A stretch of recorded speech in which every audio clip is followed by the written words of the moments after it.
नमस्कार साथियों। राजनीतिक सिद्धांत के अंतर्गत आज हम लोग संप्रभुता के कौन कौन से रूप होते हैं को जानेंगे।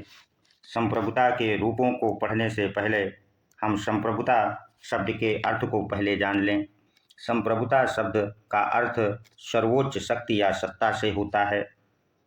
तो इस आधार पर जो संप्रभुता के विभिन्न रूप या प्रकार देखने को मिलते हैं, उसमें जो पहला रूप है वह है औपचारिक एवं वास्तविक संप्रभुता। तो औपचारिक एवं वास्तविक संप्रभुता वहाँ पर देखने को मिलती है जिस देश में संसदीय शासन व्यवस्था होती है और जिसमें कार्यपालिका के दो रूप हम देखते हैं, एक नाम मात्र की कार्यपालिका और दूसरी वास्तविक कार्यपालिका। नाम मात्र की जो कार्यपालिका है उसे औपचारिक संप्रभु कहा जाता है और वास्तविक कार्यपालिका जो होती है उसे हम वास्तविक संप्रभुता कह सकते हैं। सैद्धांतिक दृष्टि से संसदीय शासन व्यवस्था में राज्य की जो संपूर्ण शक्ति होती है वो राष्ट्रपति में निहित होती है। किसमें निहित होती है?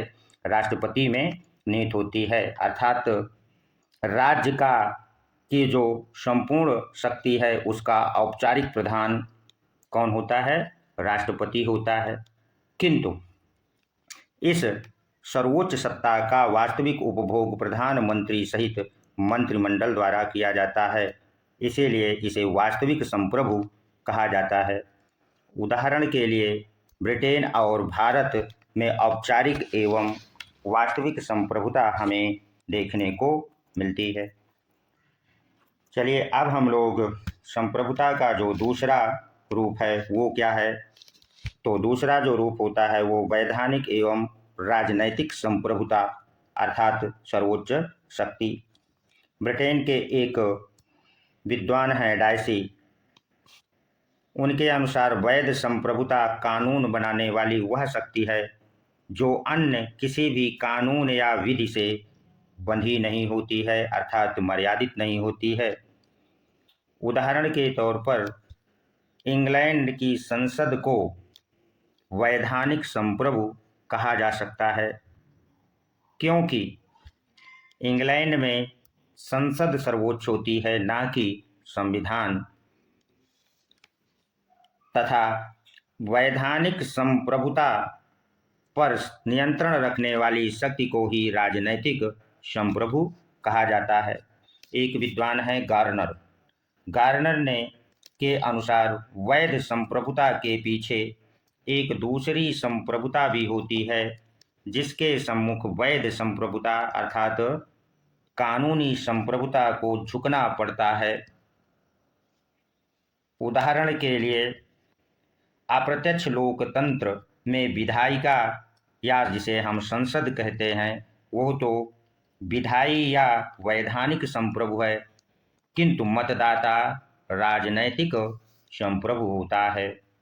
तो वैधानिक एवं राजनैतिक संप्रभुता किसमें निहित होती है? आप लोगों ने इसको समझ लिया। अब जो संप्रभुता का तीसरा रूप है उसको हम लोग समझ लेते हैं कि तीसरा संप्रभुता का रूप क्या होता है। तो तीसरा रूप कानूनी एवं वास्तविक संप्रभुता का है। आमतौर पर कानूनी एवं वास्तविक संप्रभुता अलग अलग नहीं होती, किंतु विशेष परिस्थितियों में ये अलग अलग होती है। कैसे अलग अलग होती है इसको जान लीजिए। वैधानिक रूप से जिस व्यक्ति या समुदाय को शासन का अधिकार होता है उसे विधितः संप्रभु कहते हैं या कानूनी संप्रभु कहते हैं, किंतु जो व्यक्ति या समुदाय जनता से अपनी आज्ञाओं का पालन कराता है उसे यथार्थ संप्रभु कहते हैं। इसे हम एक उदाहरण से समझ सकते हैं। हिटलर ने फ्रांस पर 1939-40 में जब कब्जा किया था और वहाँ की सरकार को हटाकर अपनी सरकार स्थापित कर ली थी और वह यथार्थ संप्रभु बन गया था। और वहाँ की जनता से अपनी आज्ञाओं का पालन कराने लगा। आप समझ गए होंगे कि कानूनी संप्रभुता और यथार्थ संप्रभुता में क्या अंतर होता है। कई बार आप लोगों ने पाकिस्तान में जो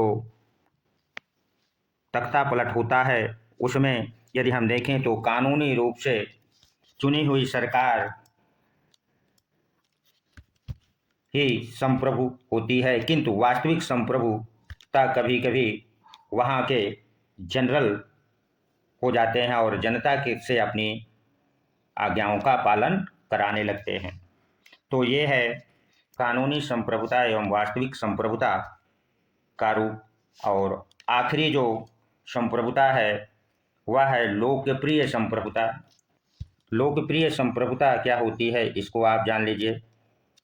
लोकप्रिय संप्रभुता का विचार मध्य युग में मार्सिलियो ऑफ पेडुआ और विलियम ऑफ ओकम ने इसको जन्म दिया, किंतु इस धारणा का जो प्रमुख प्रतिपादक है उसे रूसो को ही माना जाता है, जिसने समान इच्छा को लोक संप्रभु माना है। आधुनिक युग में लोकप्रिय संप्रभुता जनता में निहित होती है, अर्थात सर्वोच्च सत्ता जो आधुनिक युग में है वह लोकप्रिय संप्रभुता है और जो कि जनता में निहित होती है। यदि यह वीडियो आपको अच्छा लगा है तो इसे सब्सक्राइब अवश्य कर दें ताकि नियमित रूप से आपको जो हम वीडियो बनाएं मिलता रहे। धन्यवाद। मिलते हैं अगले वीडियो में।